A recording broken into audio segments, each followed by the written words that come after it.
రఘురామరాజు గారు. ధన్యవాదాలు అధ్యక్ష. గౌరవనీయ ముఖ్యమంత్రి వర్యులు గారు చెప్పిన వివరాలు ఏమి మళ్ళీ నేను తిరిగి చెప్పదలుచుకోలేదు. అందరిలాగా నేను కేవలం కొన్ని సూచనలే చేస్తాను. ముఖ్యంగా గతంలో 18-19 సంవత్సరంలో పెట్రోలియం ప్రోడక్ట్స్ మీద మన రాష్ట్ర ప్రభుత్వ ఆదాయం 21,914 కోట్లు. అప్పుడు తెలంగాణలో 20,300 కోట్లు మాత్రమే. అదే 23-24లో మన ఆదాయం 18,475 కోట్లకు పడిపోతే తెలంగాణలో అదే పెట్రోలియం ప్రోడక్ట్స్ మీద ఆదాయం 29,989 కోట్లకు పెరిగింది. అంటే మనకే వారికి 23-24లో వ్యత్యాసం సుమారు 10,000 కోట్లకు పెరిగింది. దీనికి కారణం అనాలోచితంగా ఆ ట్యాక్స్ ఈ ట్యాక్స్ అని చెప్పి రకరకాల ట్యాక్సులు వేసి రావాల్సిన ఆదాయాన్ని పూర్తిగా పోగొట్టుకొని తెలంగాణ నుంచి కానీ తమిళనాడు నుంచి కానీ ఇటు కర్ణాటక బార్డర్ నుంచి కానీ వస్తే అక్కడ ట్యాంక్ ఫుల్ చేసుకుంటున్నారు. మళ్ళీ ఇక్కడి నుంచి వెళ్ళాక మళ్ళీ అక్కడ ట్యాంక్ ఫుల్ చేసుకుంటున్నారు తప్ప గతి లేనివాడు తప్ప మత్తున్నవాడు ఎవడో ఇక్కడ పెట్రోలు కానీ డీజిల్ కానీ కొట్టించుకోని పరిస్థితి. సో ఇటువంటి అనామలీస్ని గౌరవనీయులైన ముఖ్యమంత్రి గారు సరిచేయవలసినవి ఇంకొన్ని ఉన్నాయి. ఇటువంటివి సరి చేసుకుంటే ఆదాయం కూడా గణనీయంగా పెరిగే అవకాశం ఉంది. అలాగే మిగిలిన రాష్ట్ర ఆదాయం కూడా 18-19లో తెలంగాణ మనం నెక్ టు నెక్ ఉంటే మరి ఆయన ముఖ్యమంత్రిగా దిగిన తర్వాత రాష్ట్రం అధ్వానంగా ఎలా అయింది, తెలంగాణకి మనకి రాష్ట్ర ప్రభుత్వ ఆదాయంలో 23-24కి 1,500 గ్యాప్ ఉన్నది 45,000 కోట్ల గ్యాప్కి వెళ్ళింది.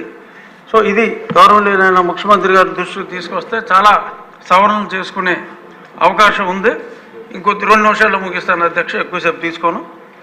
ఇప్పుడు ఈ అప్పులు ఏదైతే చూపెట్టారో 9,73,000 వరకు 73,000 కోట్ల వరకు, నేను గతంలో ఈ అప్పుల మీద సిఏజీ ముర్ము గారిని గిరీష్ ముర్ము గారిని కూడా 2 సార్లు కలిశాను. కేంద్ర ప్రభుత్వానికి కూడా ఈ అప్పులన్నీ సవివరంగా హెడ్ బై హెడ్ నాకు వచ్చిన ఇన్ఫర్మేషన్ని head by head cross verify చేసుకుంటే సుమారు 11 లక్షల కోట్ల రూపాయలు వచ్చింది. మరి ఇప్పుడు అది 9,73,000 అంటే డెఫినెట్గా గౌరవనీయులైన ముఖ్యమంత్రి గారు చెప్పినట్టు తవ్వి కొద్దీ ఇంకా వస్తున్నాయన్నారు. ఇంకా కనీసం 1,25,000 కోట్ల వరకు మీరు తప్పకుండా తవ్వవలసిన అవసరం ఉందని నేను పెద్దలకు తెలియజేస్తున్నా. ఎటువంటి అనుమానం లేదు.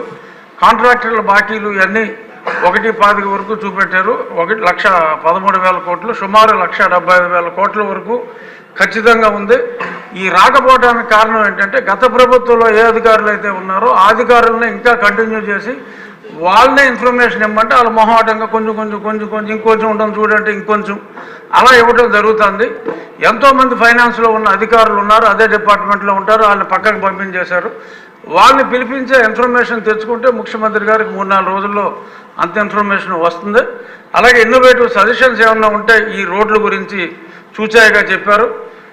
ఇంకా కొన్ని సలహాలు మరి నాకు కూడా ముఖ్యమంత్రి గారు సమయం ఇస్తే 15,000 కోట్ల ఆదాయం మన రాష్ట్రానికి వచ్చే ఉపాయం ఉంది. ఆయన సమయం ఇస్తే ఆయనకు అది కూడా చెప్తాను అధ్యక్ష. ఇక అన్ని విషయాల మీద మనం ఒక డీటెయిల్ చర్చ పెట్టుకుందామని ప్రతిదానికి అనుకుంటున్నాం. కానీ సభా సమయం మనం 10 దినాలు పెంచుకోకపోతే అవి మనం మాట్లాడుకుంటాం కష్టమవుతుంది అధ్యక్ష, మాటలకే పరిమితం అవుతుంది. కాబట్టి తమరు సభా సమయాన్ని ఈసారి కాకపోయినా వచ్చేసారైనా డిస్కషన్కి ఎక్కువ అవకాశం ఉండేలాగా పెంచమని మనస్ఫూర్తిగా కోరుకుంటూ ధన్యవాదాలు.